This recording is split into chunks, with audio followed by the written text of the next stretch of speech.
ఈరోజు కొత్త కాదు కదా, 1.5 సంవత్సరం నుంచి దాదాపుగా ఉన్నటువంటి హోదాని ఈరోజు కొత్తగా వచ్చిన హోదా కాదు. ఈరోజు కొత్తగా బాలకృష్ణ దాని మీద ఏదో మాట్లాడాల్సిన అవసరం లేదు. సరే, నిన్న జరిగిందా కామినేని శ్రీనివాసరావు ప్రస్తావించారు, దానిపైన బాలకృష్ణ మాట్లాడారు. బాలకృష్ణ రియాక్ట్ అవుతారని ఎవరు ఎక్స్పెక్ట్ చేయలే.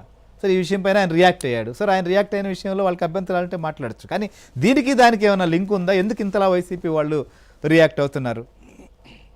ఎస్ శ్రీహరిణ, ప్రధానంగా ఏ ఇష్యూ వచ్చినా సరే దాన్ని రాజకీయం చేయటం అనేది 2014, 2019 కాలం మధ్యలోనే టీడీపీ గవర్నమెంట్ అధికారంలో ఉన్నప్పుడే ప్రతిపక్షంగా ఉన్నటువంటి పార్టీ వైసీపీ ఏ విషయాన్ని అయినా సరే రాజకీయం చేయటం, దాన్ని ఇష్యూ చేయటం, దాన్ని రాజకీయంగా తమకు అనుకూలంగా మలుచుకోవటం, ఇలాంటి పరిణామాలు మనం గతంలో కూడా చూసాం. మరొకసారి అదే తరహా స్ట్రాటజీని ఇప్పుడు వైసీపీ అవలంబిస్తుందని చెప్పుకోవచ్చు. ఈ కూటమి అధికారంలో ఫామ్ అయినప్పటి నుంచి కూడా ఏ చిన్న అంశం దొరికినా సరే జనసేనకి టీడీపీకి మధ్య ఏదో ఒక వైరం పెట్టాలి అని చెప్పేసి వాళ్ళు ప్రతిరోజు ప్రతిక్షణం కూడా ఏదో ఒక స్ట్రాటజీ అప్లై చేస్తూనే ఉన్నారు. నిన్న తాజాగా జరిగిన అసెంబ్లీలో బాలకృష్ణ మాట్లాడారు. బాలకృష్ణ స్పీచ్ ఇచ్చిన క్రమంలో చిరంజీవి గారు ఆ రోజు వెళ్ళినప్పుడు అని చెప్పేసి 2 సార్లు ప్రస్తావించారు. చిరంజీవికి ఆయనకి మధ్య ఏదో వైరం ఉంది అన్నట్టుగా కూడా ఒక రకమైన ప్రచారం అనేది నిన్న అసెంబ్లీ స్పీచ్ తర్వాత నుంచి కూడా ఏదైతే మొదలైందో అలాంటిది ఏమీ లేదు. కూటమి అధికారంలోకి వచ్చినప్పటి నుంచి కూడా ఒక మంచి రిలేషన్ అనేది సినిమా ఇండస్ట్రీ పరంగా కానీ రాజకీయంగా కానీ నందమూరి మెగా కుటుంబాల మధ్య ఉంది, ఎప్పుడు కొనసాగుతూ వస్తుంది. అంటే గతంలో కొద్ది రోజుల క్రితం మనం చూసుకుంటే కనుక బాలకృష్ణ 50 ఏళ్ళు కంప్లీట్ చేసుకున్న క్రమంలో చిరంజీవి దానికి ముఖ్య అతిథిగా హాజరయ్యారు. ఒక సోదర భావం అనేది వాళ్ళిద్దరి మధ్య కనపడింది. వాళ్ళిద్దరూ కూడా చాలా ఆప్యాయంగా పలకరించుకుంటూ వచ్చారు. ఆ తర్వాత కూడా అదే రిలేషన్ కొనసాగుతూ వస్తుంది. ఇక పవన్ కళ్యాణ్ ఆ కూటమి ప్రభుత్వంలో ఆయన డిప్యూటీ సీఎంగా ఎన్నికైన తర్వాత కూడా బాలకృష్ణ పవన్ కళ్యాణ్ ఒక మంచి రిలేషన్, హెల్దీ వాతావరణం అనేది ఉంటూ వచ్చింది. రీసెంట్గా నిన్న ఓజీ సినిమా విడుదలైతే అదే డేట్కి బాలకృష్ణ అఖండ 2 సినిమా విడుదల అవ్వాల్సి ఉంది. కానీ ఎప్పుడైతే కొద్ది రోజుల క్రితం అంటే మీ 2 సినిమాలు ఒకే రోజు వస్తున్నాయి కదా అని బాలకృష్ణని ప్రశ్నించినప్పుడు మీడియా, ముందు మా తమ్ముడు పవన్ కళ్యాణ్ సినిమా వస్తుంది, ఆ తర్వాత నేను వస్తాను అని చెప్పేసి తమ మధ్య ఉన్న రిలేషన్ను ఆ విధంగా ఆయన ప్రస్తావించడం జరిగింది. బట్ నిన్న బాలకృష్ణ వ్యాఖ్యలు ఆయన చేసిన తర్వాత వాడు వీడు అని చెప్పేసి ఆయన ఒక వ్యక్తి ఎవరి గురించి అన్నారో అందరికీ తెలుసు. బట్ అది అన్నది చిరంజీవిని అన్నట్టుగా కూడా ఒక ప్రోపగండాను సృష్టించి నిన్నటి నుంచి సోషల్ మీడియాలో విపరీతమైన నెగిటివ్ ప్రచారం అనేది చేస్తూ ఉన్నారు. ఓ పక్క కూటమి ప్రభుత్వం అధికారంలో ఉన్నటువంటి టీడీపీకి అలాగే జనసేనకు మధ్య వైరం క్రియేట్ చేస్తూనే చిరంజీవి టార్గెట్గా కూడా ఒక విష ప్రచారం అనేది మొదలైంది అని చెప్పుకోవచ్చు. ఎందుకంటే ఎన్నాళ్ళు అంటే జగన్ తన సాదరంగా ఆహ్వానించారు అని చెప్పేసి చిరంజీవి వివరణ ఇచ్చిన క్రమంలో మరి ఎన్నాళ్ళు మీరు ఎందుకు సైలెంట్గా ఉన్నారు, రాజకీయంగా మీ తమ్ముడు కోసం సైలెంట్గా ఉండు, ఇప్పుడు బాలకృష్ణ మాట్లాడితే చిరంజీవి మీరు ఎందుకు ఇప్పుడు వివరణ ఇస్తున్నారని అది కూడా అంటే ఎన్ని రకాలుగా విష ప్రచారాలు చేయాలో అన్ని రకాలుగా వాళ్ళు చేస్తూనే ఉన్నారు.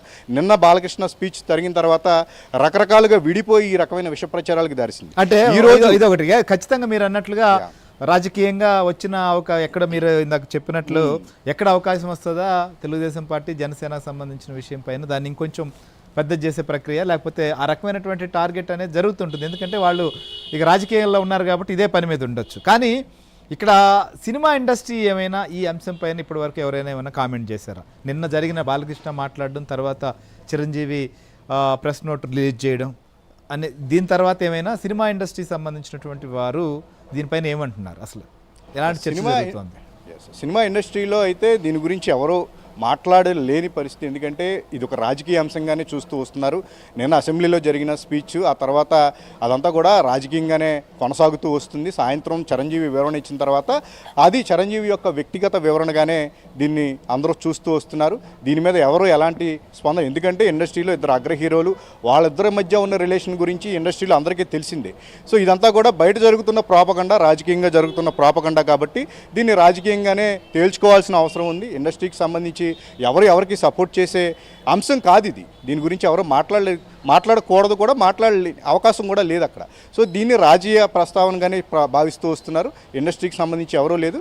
అయితే చిరంజీవి అభిమానుల వైపు నుంచి కూడా ఒక సందేశం అనేది సోషల్ మీడియాలో తిరుగుతూ ఉంది. చిరంజీవి హట్ అయ్యారు అని చెప్పేసి నిన్న ఆయన వివరణ చూసిన తర్వాత తమకు అనిపించింది కాబట్టి బాలయ్య క్షమాపణలు చెప్తే బాగుంటుందని చెప్పేసి కూడా వాళ్ళు కోరిన మేరకు సుజన్ అంటే ఇది ఎవరైనా ప్రకటన చేశారా, లేకపోతే ఎవరైనా అదే ఏదైనా ప్రెస్ మీట్ లాంటిది పెట్టి డిమాండ్ చేశారా? ఏంటి అసలు అంటే అఖిల భారత చిరంజీవి అభిమాన సంఘం పేరు మీద తిరుగుతున్నది ఏంటి అసలు?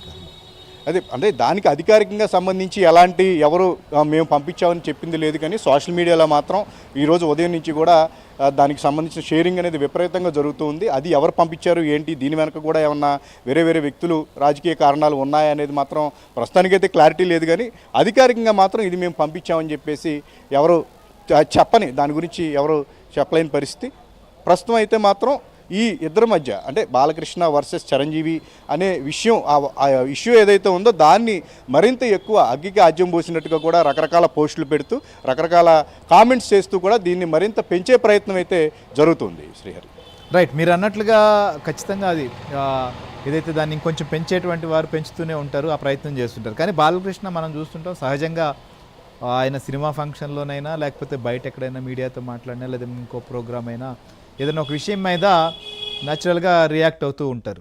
సో ఆ ప్రక్రియలోనే నిన్న కామినేని శ్రీనివాసరావు దీని గురించి అసెంబ్లీలో ప్రస్తావించినప్పుడు ఆయన లేయడం సడన్గా దాని గురించి మాట్లాడినటువంటి పరిస్థితి. సో అయితే ఓవరాల్గా ఈ ఎపిసోడ్కి సంబంధించిన అంశంలో ఫైనల్గా ఏం జరగచ్చు అనేది సరే చూద్దాం రాబోయేటువంటి రోజుల్లో. అయితే ఇప్పటి వరకు సినిమా రంగానికి సంబంధించినటువంటి వారు కానీ సినిమా రంగానికి సంబంధించిన ప్రముఖులు కానీ ఎవరైతే రియాక్ట్ కాలేదు. ఇంతకుముందు మీరు మాట్లాడుతూ ఓజీ సినిమా రిలీజ్కి సంబంధించి అఖండ 2 రిలీజ్కి సంబంధించిన విషయంలో కూడా చర్చ జరిగింది అన్నారు. ఏం చర్చ జరిగింది, అప్పుడు ఏం చెప్పారు బాలకృష్ణ? ఎస్, ప్రధానంగా అఖండ 2 అనే సినిమా సెప్టెంబర్ 25వ తారీఖు రిలీజ్ అనేది ప్రకటించడం జరిగింది. అయితే ఆ సినిమాకు సంబంధించిన వర్క్ కొంత ఆలస్యం అవటం, ఆ డేట్ ఖాళీ ఉన్న క్రమంలో పవన్ కళ్యాణ్ ఓజీ సినిమాని తాము విడుదల చేస్తామని చెప్పేసి మేకర్స్ ప్రకటించారు. కొన్నాళ్ళు దీని మీద అంటే 2 సినిమాలు ఒకే డేట్కి వస్తాయా అని చెప్పేసి ప్రచారం జరిగింది. ఇదే విషయం మీద ఆయన ఏపీలో బాలకృష్ణ మీడియాతో సంభాషిస్తున్నప్పుడు ఏంటంటే మీరిద్దరూ పవన్ కళ్యాణ్ మీ సినిమా కూడా ఒకే డేట్కి వస్తుంది కదా అని చెప్పేసి వాళ్ళు ప్రస్తావించినప్పుడు నేను రావట్లేదు, నా సోదరుడు పవన్ కళ్యాణ్ ముందు వస్తాడు, సెప్టెంబర్ 25వ తారీఖు ఓజీ సినిమా వస్తుంది, ఆ తర్వాత నేను వస్తానని చెప్పేసి ఆయన ఆ రిలేషన్ ప్రస్తావిస్తూ కూడా ఆయన చెప్పడం జరిగింది. ఒక హెల్దీ రిలేషన్ అనేది ఉంది, ఒక సింక్లో ఉన్నారు వీళ్ళందరూ కూడా. నిజానికి బయట జరిగినట్టు ఏదో జరిగిపోతుంది, ఏదేదో అహంకారం అని అదని ఇదని రిలేషన్స్ దెబ్బతిన్నాయని చెప్పేసి ఏదైతే ప్రచారం జరుగుతుందో వాటన్నిటికీ భిన్నంగా వాళ్ళ మధ్య ఒక హెల్దీ రిలేషన్ అయితే ఉంది, రాజకీయంగా కానీ వ్యక్తిగతంగా కానీ. సో అదే కంటిన్యూ చేస్తూ ఇప్పటికీ కూడా అదే రిలేషన్ అయితే మెయింటైన్ అవుతూ ఉంది. ఇదే విషయాన్ని బాలకృష్ణ సినిమాలకు సంబంధించి ప్రస్తావిస్తున్నప్పుడు ఆయన తన వైపు నుంచి కూడా తన వర్షం చెప్పడం జరిగింది. నిన్న బాలకృష్ణ ప్రస్తావించిన విషయంలో కూడా ఇండస్ట్రీ అంటే ఆ రోజు అవమానకరమైన రీతిలో వెళ్ళిన ఎవరైతే మీటింగ్కి వెళ్ళారో చిరంజీవి ఆయన అవమాన రీతిలో